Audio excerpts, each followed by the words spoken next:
The silence that kills a marriage. Have you ever noticed how silence can be more violent than a scream? When was the last time you had a real conversation with your partner? Not those automatic phrases about bills, children, or work.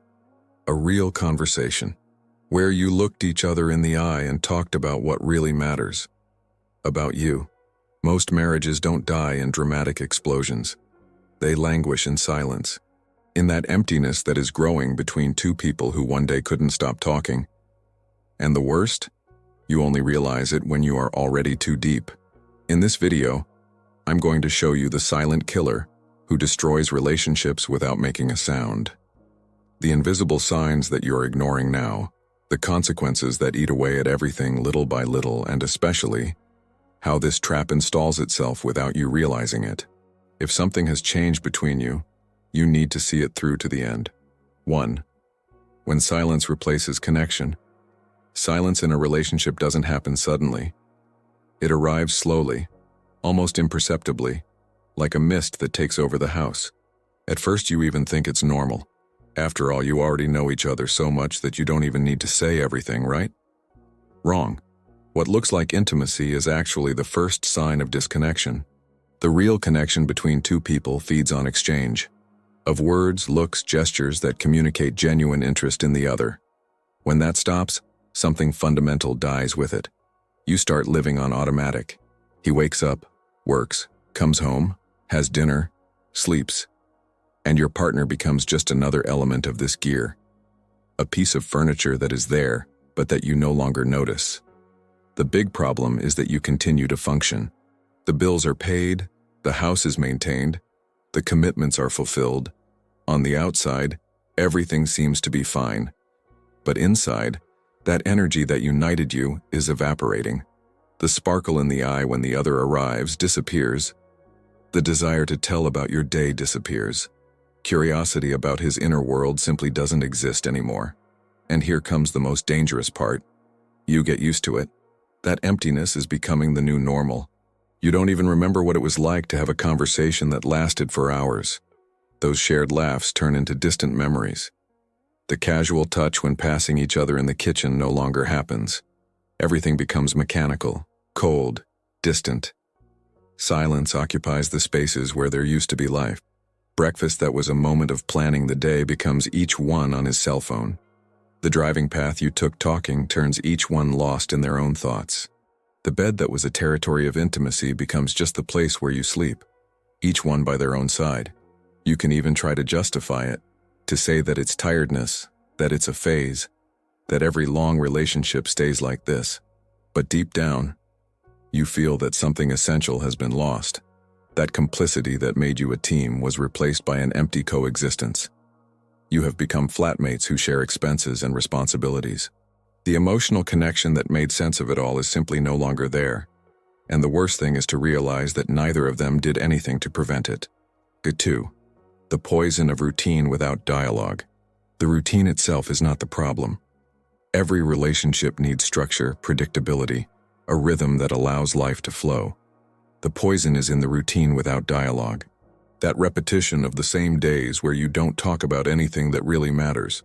You wake up at the same time, have the same coffee, go to the same job, come back to the same house.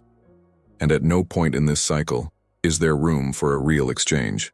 The conversations are limited to the operational. Who will pick up the children? What's for dinner? That bill was paid. Practical discussions that keep the machine running, but that do not feed the relationship. The problem with this type of routine is that it creates an illusion of closeness. You're together all the time, technically. They sleep in the same bed, sit at the same table, share the same space. But emotionally, they are miles apart. It is possible to spend years like this thinking that everything is fine because there are no fights, there are no apparent conflicts. Until one day you wake up and realize that you no longer know the person next to you. When dialogue disappears from the routine, each one builds a separate internal world. You have your thoughts, your worries, your dreams, but you don't share them with anyone. He has his, also saved. You become strangers who inhabit the same roof. And the saddest thing is that this happens without drama, without screaming, without anything that signals danger. The routine without dialogue also kills the novelty. Relationships need surprise, discovery, mutual curiosity. When you stop really talking, you stop knowing the other's changes. People evolve, change their opinions, develop new interests. But if you are not dialoguing, you do not follow this evolution. You get stuck in an old image of your partner while he is already someone else.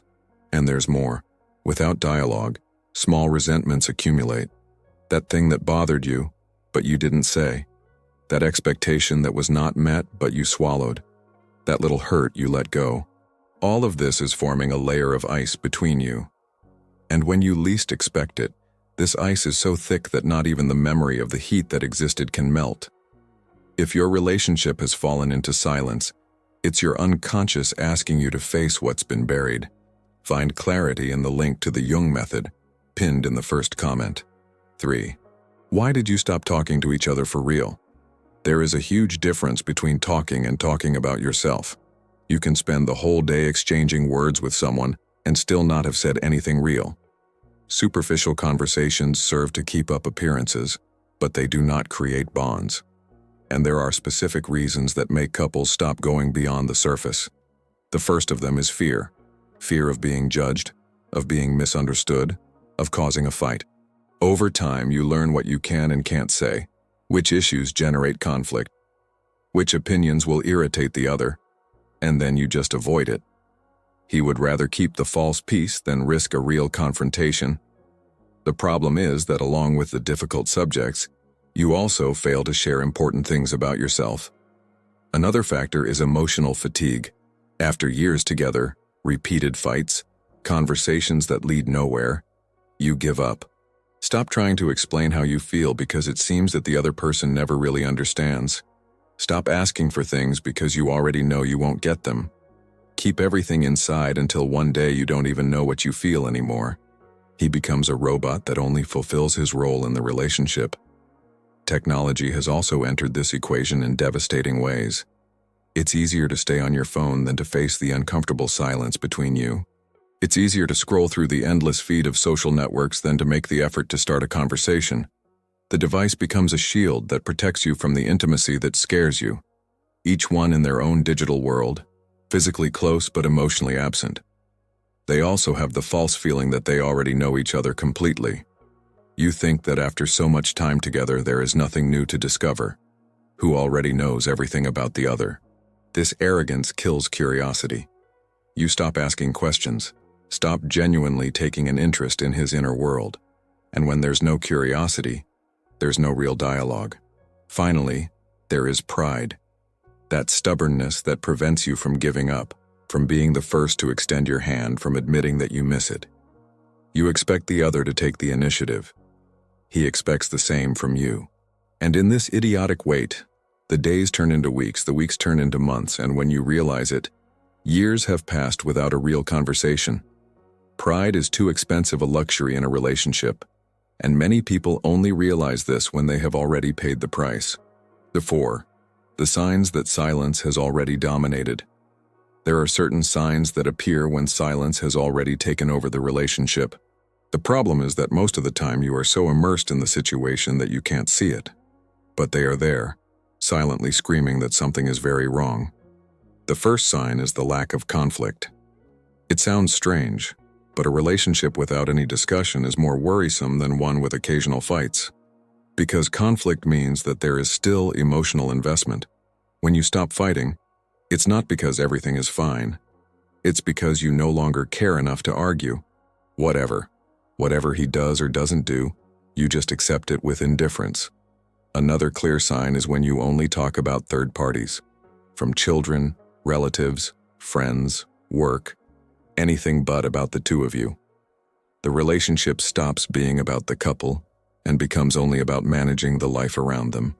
You become partners in a company called the family, but you have completely lost the effective society that gave rise to everything. The absence of future plans together also denounces. When you think about the future, it's not actively included.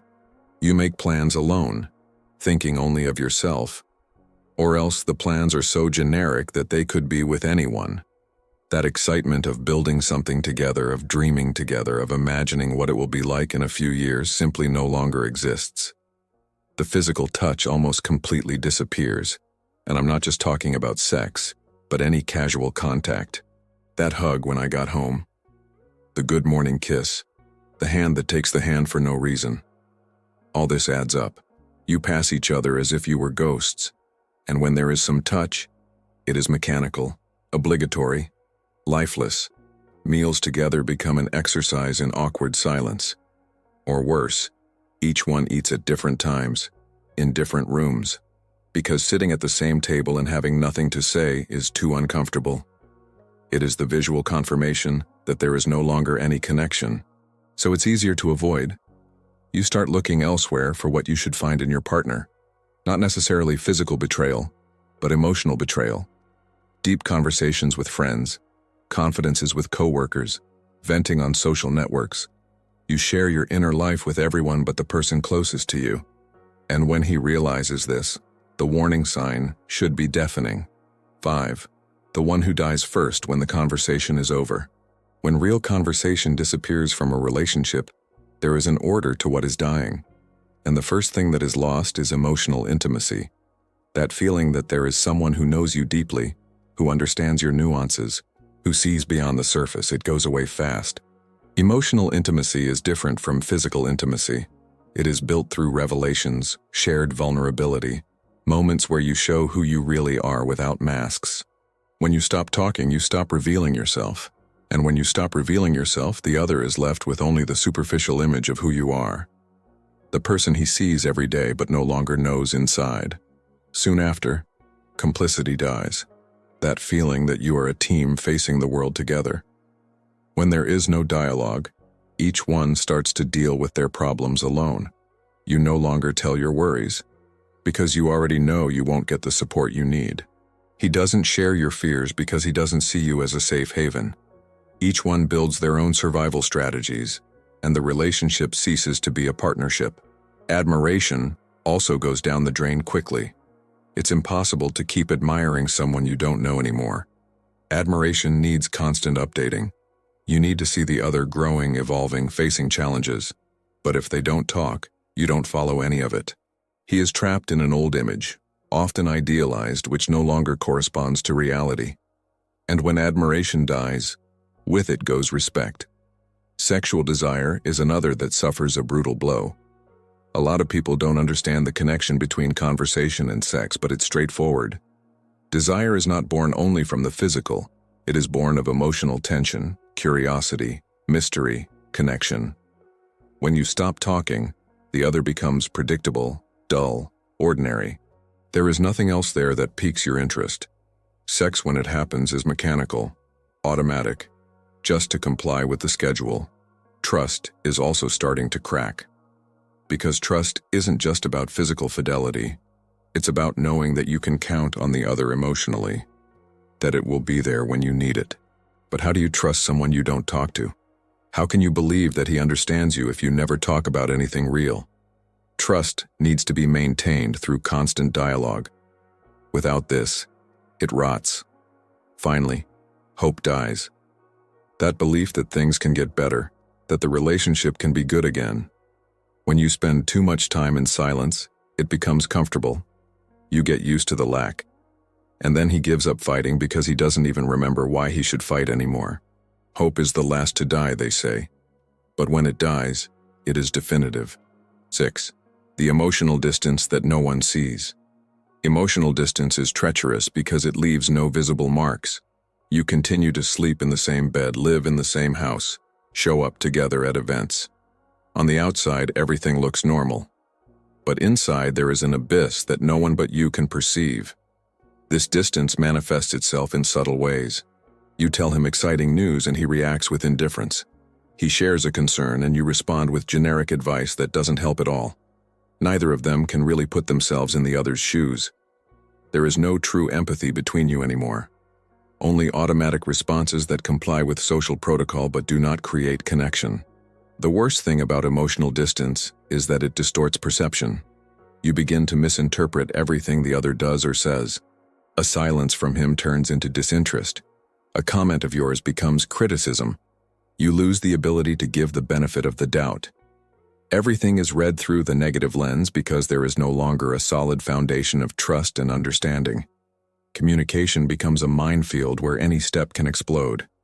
This distance also creates a specific loneliness, the loneliness of being accompanied, which is worse than the loneliness of being alone. Because when you're alone, at least you accept it and look for other forms of connection. But when he is in a distant relationship, he lives in an illusion. He thinks he has company, but in practice he is more alone than ever. And this contradiction corrodes from within. People around rarely notice. Because you have learned to act well. In public, they keep up appearances. They smile, agree with each other, even exchange some demonstrations of affection. But all that is theater. At home, in intimacy, the mask falls and what is left is emptiness. It is exhausting to live in this duality, to be one thing for the outside and another completely different for the inside. Emotional distance also fuels dangerous fantasies. You start to imagine what it would be like with someone else. If the problem is only with him or if it's something in you, he starts to notice other people in a way that he didn't notice before. It doesn't necessarily go for betrayal, but the mind is already open to possibilities that it didn't even consider before. And that's a clear sign that something fundamental has been lost. Time passes, and the distance only increases. Because the longer you stay in this state, the harder it is to come back. Each day in silence is one more brick in the wall between you, and there is a point where the wall is so high that it is no longer worth trying to climb. The emotional distance that started small becomes an unbridgeable gap, and then there remains only the decision to continue in the lie or have the courage to admit that it is over. 7. How the unsaid destroys from within. The things you don't say are more destructive than any open discussion, because the unsaid stays there, fermenting, taking root, occupying mental space. And over time, this accumulation of swallowed words becomes a time bomb within the relationship. Every time you feel something and don't express it, you keep it somewhere inside. At first, it seems harmless. It's just a small thing, you think. There is no point in making drama. But here comes another small thing, and another, and yet another. And suddenly you have years of unspoken things piled up. Resentments, hurts, frustrations, desires, needs. Everything stored, everything not spoken, everything poisoning you inside. The unsaid creates distorted narratives. You start to invent reasons for the other's behavior based on assumptions. He did it because he doesn't love you anymore. She said that because she doesn't respect you. And as you never verbalize to confirm, these narratives become absolute truths in your head. You start to act based on stories you have invented, not reality. And then the relationship becomes a shadow game where no one is really dealing with what is real. It also has the emotional weight of carrying everything alone. When you don't talk about your feelings, they don't go away. They stay there, eating away at you, consuming your energy. You wake up already tired because you spend the night mulling over things you didn't say. He lives in a state of constant tension because he is always swallowing. And there comes a time when this gets sick. Literally, the body cannot bear the weight of the unsaid. Silence also prevents any possibility of resolution, because to solve a problem, you first need to admit that it exists. If you don't talk, the other doesn't even know something is wrong. And then you get resentful because he doesn't solve something he doesn't even know exists. It is a cruel trap that you create yourself. He demands from him a telepathic sensitivity that no one has. And when he doesn't guess, he uses it as proof that he doesn't know you, doesn't care, doesn't love you. The unsaid also changes who you are. You become more closed, more bitter, more distant. Not only with him, but with everyone. Because when you develop the habit of not expressing, it contaminates all areas of life. You become someone who guards, who swallows, who silences, and he loses the ability to be authentic in any relationship. The price of silence is its own truth, and it has a breaking point. A moment where the accumulation is so much that anything small serves as a fuse. Then everything explodes at once. Years of unsaid pouring out in a flood of hurt and anger. And often it's already too late. Because that wasn't about the discussion of the moment. It was about 1,000 things that were never said. And the other is lost, not understanding where all that came from, when in fact it came from years of silence that you chose to keep. Ambarkama 8. The way back to real dialogue. Getting back to real conversation after years in silence is not simple, but it is possible. And it all starts with the conscious decision that it is worth trying. Because if neither of them decides to break the pattern, nothing will change. Silence will remain the reality until the relationship dies completely. The first step is to create physical and temporal space for conversation. Turn off the television. Put away your cell phones. Sit face to face. It seems obvious, but many people forget that dialogue requires real presence. You can't really talk to each one looking at a screen. You need to have eye contact, body language, full attention dedicated to the other. Choose a time where you are both minimally emotionally available. Start with small things. Don't try to solve years of problems in one conversation. Ask him how his day went. Really. Not that automatic "how was your day" that you don't even expect an answer to. Ask and listen. Show genuine curiosity. Ask follow-up questions. Show that you really want to know.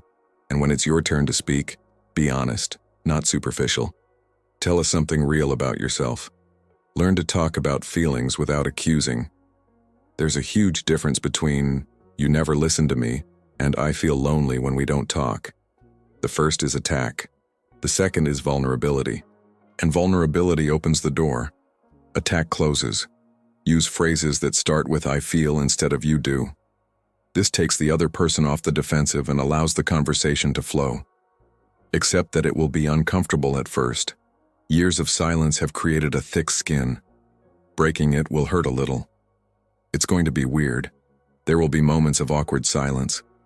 But don't give up at the first hurdle. Persistence is key. You need to create a new habit of dialogue. And habits take time to form. Be honest about what you have lost. Recognize the elephant in the room. Talk openly about how silence took over, about how you distanced yourselves. It's no use pretending that everything is fine and just trying to resume superficial conversations. You need to go deep. Recognizing the problem is part of the solution. And many times, just by naming what is happening, you already relieve the tension. Seek professional help if necessary. There is no shame in going to couples therapy. Sometimes you need someone from the outside to mediate, to teach communication techniques, to point out patterns that you can't see on your own. A good therapist can greatly accelerate this process of reconnection. It can give practical tools that make a real difference. And above all, decide that the relationship is worth the effort. Because if deep down you have already given up, no technique will work. There needs to be a real desire to reconnect, to rescue what was lost, to build something new from what is left. If this desire exists in both, there is hope. The silence can be broken. The conversation can come back.